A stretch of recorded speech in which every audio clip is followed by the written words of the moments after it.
तभी तो लड़ाई होती है। अगर समझो सही बुद्धि हो तो बुद्धि में प्रीति जागृत हो जाए।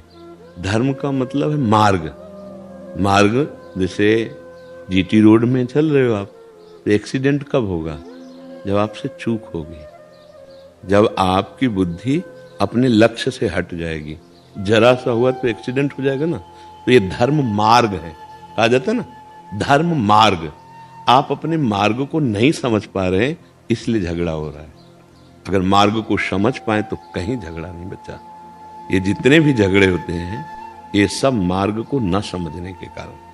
हमारा जो मार्ग है जिसे परम धर्म कहते हैं, वो ये है कि सब में अपने भगवान को देखते हुए अपने कर्तव्य का पालन करना।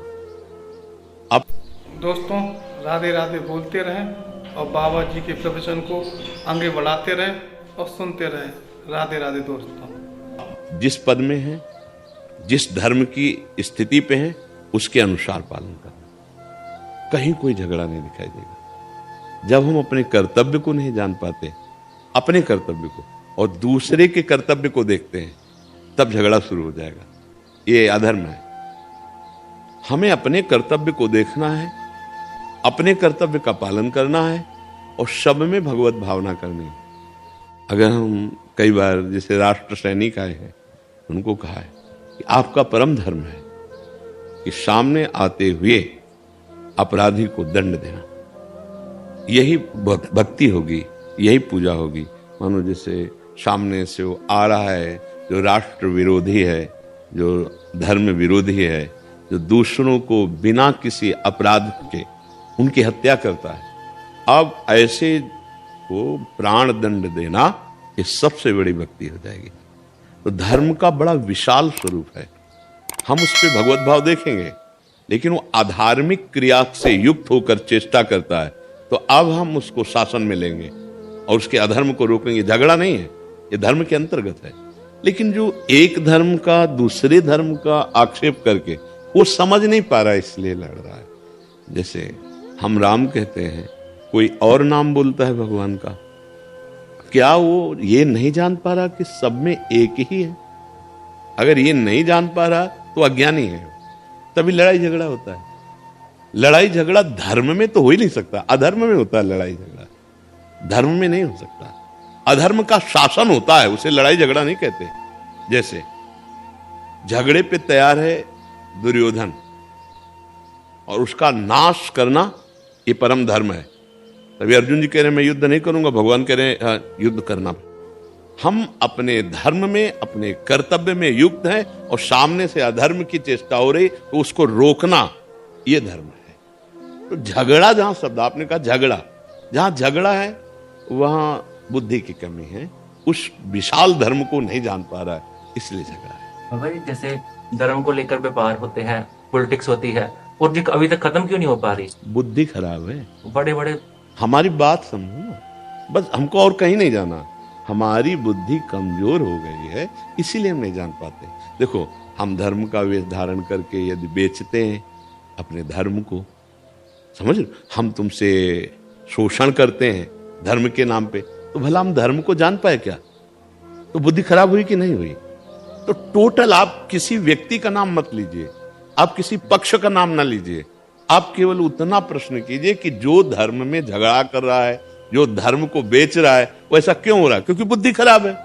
बस। अब वो कोई भी हो, चाहे वेशधारी हो, चाहे पदाधिकारी हो, चाहे लोक का कोई बड़ा भारी अभिनय करने वाला हो, चाहे वो नेता हो, चाहे अभिनेता हो, कोई भी हो, अपने कर्तव्य की चूक हो जाना, अपने कर्तव्य को बेच देना, अपने अधिकार का दुरुपयोग कर देना बुद्धि की खराबी है। समझ पा रहे हैं आप? ये किसी धर्म का स्वरूप नहीं है, बुद्धि की खराबी का स्वरूप है। अपने धर्म, अपने कर्तव्य का पालन करने वाला, वो झगड़ा नहीं होता हो, वो अधर्म का शासन कहा जाता है, अधर्म के ऊपर शासन करना। और ये जो झगड़ा है, जो शब्द आपने कहा, वो बुद्धि की खराबी के लिए। आप समझ पा रहे हैं? जैसे धर्म हमको जानकारी कौन देगा? क्योंकि धर्म तो व्यक्तिगत हो जाता है ना, सूक्ष्म हो जाता। नहीं, धर्म व्यक्तिगत कभी नहीं होता, सिचुएशन के हिसाब से। हाँ, तो व्यक्तिगत नहीं होता, वो विशाल होता है।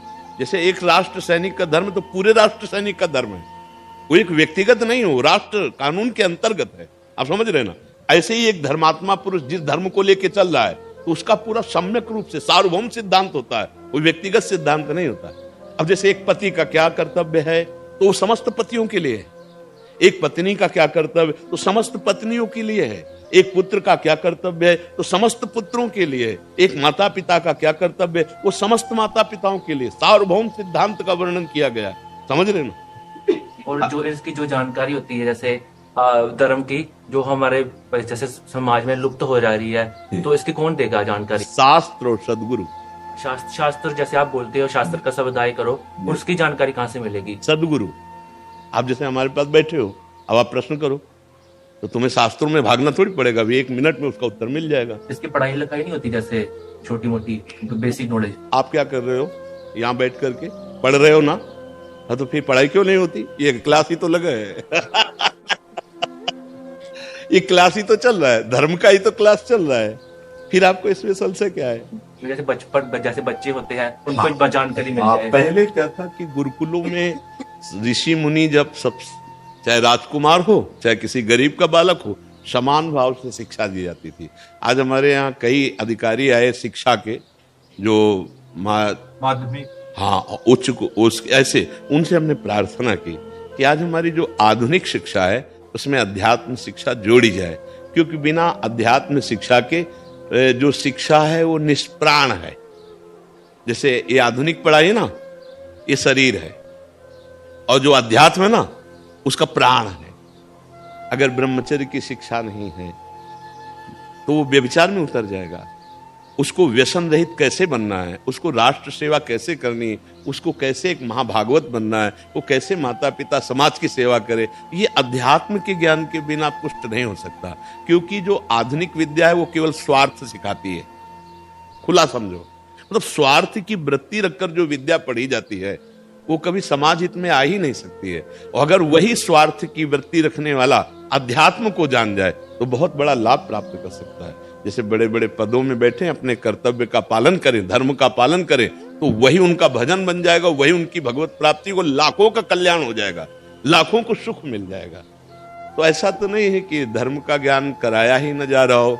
ऐसा तो नहीं है, कम है थोड़ा सा। तो फिर भाई देखो, नकली जेवरात ज्यादा है और असली जेवरात की कम दुकानें होती है, लेते तो अपने को खरीदना क्या है? ऐसा नहीं कि असली खरीदने वाले को मिले ही ना असली, ऐसा भी नहीं है। क्योंकि अगर नकली है तो उसका असली होगा जरूर, क्योंकि असली को देख के ही नकली बनता है, नकली को देख के नहीं बनता है, असली को देख के। तो अगर हम नकली नहीं पसंद करना चाहते तो खोज करें, असली मिल जाएगा। जी असली महंगा होता है क्या? इसमें भी कुछ पुण्य आदि चाहिए होते हैं संत? हाँ, बिना भगवान की कृपा के महापुरुषों का सानिध्य नहीं होता है। जब द्रवे दीन दयालु राघो तो साधु संगति पाइए, पुण्य पुंज बिन मिले ही न संता। बिना सत्कर्म किए, बिना भगवत कृपा के भगवत प्रेमी महात्माओं का संग नहीं मिलेगा, ये तो पक्की बात है।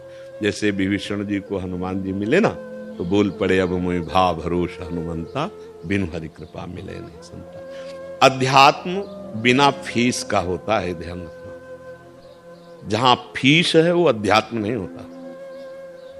अध्यात्म में थोड़ी बड़ी फीस नहीं लगती, पूरी फीस है अपने आप को समर्पित करके उस मार्ग में चलना, यही फीस केवल है।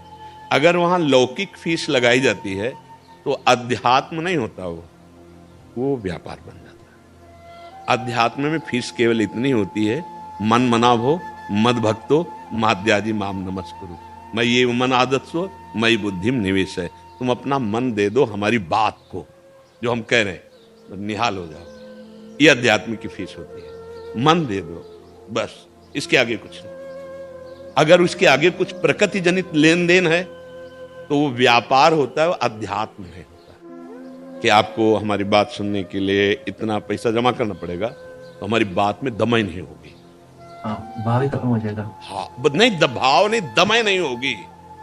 अगर हम केवल आपका कल्याण चाहते हैं तो यहां बैठ के सुनो, चाहे 1000 किलोमीटर दूर बैठ के सुनो, तुम्हारी खोपड़ी में वो बात घुस जाएगी और बलात् तुमसे धर्म के कार्य कराने लगेगी। हजारों की संख्या में बताना वो खुद चाहेंगे कि मैंने ये छोड़ दिया, मैंने ये छोड़ दिया, मैंने ये छोड़ दिया, मैं ये चल रहा हूं। क्योंकि हमारा अगर लक्ष्य बन गया धर्म, अध्यात्म, तो वो गूंज जाएगा, वो सबकी खोपड़ी में जाके शासन करेगा, और हमारा धन, मान, प्रतिष्ठा तो नहीं। जौहरी के पास जाते ही डुप्लीकेट हो जाएगा। तुम्हें भुलावे में डाल सकता है कि बहुत असली हीरा है, लेकिन जौहरी की नजर पड़ते ही पता चल जाएगा एक हीरा नहीं। जहां एक घन पड़ा ना तो चकनाचूर हो जाएगा, वो हीरा नहीं होता। तो ये समझो घन, प्रकृति का घन, मान अपमान, दुख सुख, लाभ हानि, जय पराजय, दिन बिल्कुल समान भाव, वो हीरा होता है। उसे कोई परास्त नहीं कर सकता, और उसकी वाणी का प्रभाव होता है। अब ऐसा नहीं कि हमारे देश में संत नहीं है, या भगवत प्राप्त महापुरुष नहीं है, या धर्म ग्रंथों के ज्ञाता नहीं, हमारी पहुंच नहीं है। ये तो भगवान कृपा करते हैं कि कुछ संतों को उतार देते हैं समाज में, नहीं तो जान ही नहीं पाओगे तुम। जो मौन है, निरंतर सच्चिदानंद में स्थिति कैसे जान पाओगे तुम? पहुंच ही नहीं, तुम्हारे बगल से निकल जाएंगे, आप नहीं जान पाओगे। अब बोल रहे हैं तो तुम्हारे समझ में बुद्धि के अनुसार आएगा कि हाँ बहुत विद्वान है, हाँ थोड़ा ज्ञानी है, हाँ जितना तुम्हारी बुद्धि है। अगर आप भगवत प्राप्त हैं तो देखते ही जान जाएंगे तो भगवत प्राप्त है। आप भगवत प्राप्त नहीं तो कैसे जान पाएंगे? मतलब कक्षा 1 का विद्यार्थी टीचर को कैसे जान पाएगा कि टीचर किस कोटि का है, कितना विद्वान है, कितना ज्ञानी है? हाँ, जितना टीचर पढ़े उतना ही पढ़ा हुआ सामने आएगा तो समझ जाएगा कि किस कोटि का ये पढ़ा लिखा है। ऐसे ही भगवत प्राप्ति का होता है, ऐसे ही भगवत मार्ग का होता है। पर जिनके पास बैठने से, जिनकी दृष्टि पड़ने से, जिनके संभाषण से हमारा हृदय खिल उठे और कोई संशय न रह जाए, उसे महापुरुष कहते हैं। कुछ और जानना जरूरी नहीं है, बस इतना समझ में आ जाए कि मेरा हृदय शीतल हुआ कि नहीं, जिनके पास बैठने से मेरे प्रश्नों का समाधान हो गया कि नहीं, जिनके पास बैठने से मुझे अपनी बुराइयां दिखने लगें कि नहीं। अगर दिखने लगी तो दर्पण सही है, दिखने लगी तो दर्पण सही, और दिख गई तो नष्ट हो जाएंगी पक्की। ये संत समागम को फल होता है। आप समझ पा रहे? मस्त रहिए, नाम जप कीजिए और खुद धर्मात्मा बनिए और दूसरों को धर्म में लगाइए। पहले हाँ खूब अच्छे, मानव जीवन बहुत मस्ती के लिए मिला है। एक काम क्रोध लोग की ऐसी गुलामी हो गई है कि सब पशुवत आचरण होने के कारण हम अपने स्वरूप को, अपने आनंद को खोते चले जा रहे हैं। यह अध्यात्म ही है कि आपको जागृत, आप नारायण के अंश हैं। मतलब अंश का मतलब चाहे एक चम्मच गंगा जल तो गंगा जल, एक टैंकर गंगा जल तो गंगा जल, तो मतलब अंश का मतलब समझ रहे? पूर्ण का अंश पूर्ण। आप भगवत स्वरूप हैं, आप भूल गए हैं। इस शरीर को मैं मानकर भोगों में रत होकर आप अपने आनंद को खो दिए हैं। आओ लौटकर अपने स्वराज्य सिंहासन पर विराजमान हो। देखो ये काम करो, तुम्हारे गुलाम हो जाएंगे, तुम इनके गुलाम नहीं। पहले यहां से सुधार होता है। जब यहां सुधार हो गया ना, अब सब सुधार हो जाए। अपने लोग क्या करते हैं, यहां सुधार करना चाहते हैं। यहां गड़बड़ी है, बनी रहे, लेकिन यहां सुधर जाए ऐसा हो ही नहीं सकता। पहले यहां सुधार किया जाए, पहले इस पर विजय प्राप्त की जाए। मन, बुद्धि, चित्त, अहम, इनको निर्मल कर दिया जाए, फिर मंगल हो जाएगा। तो जो झगड़ा होता है ना, वो इसी में होता है। यहां का सुधार हुआ नहीं, यहां सुधार चाहते, यहां धर्म को थोपते हैं और अपने ऊपर धर्म का शासन मानते नहीं, गड़बड़ हो गया। अब झगड़ा ही होता रहेगा, अब शांति नहीं होनी है। पहले यहां शांति तो पूरे जगत में शांति। ठीक है ना जी? वीडियो को लाइक करें और चैनल को सब्सक्राइब करें, और राधे राधे कमेंट में जरूर लिख दिया करें।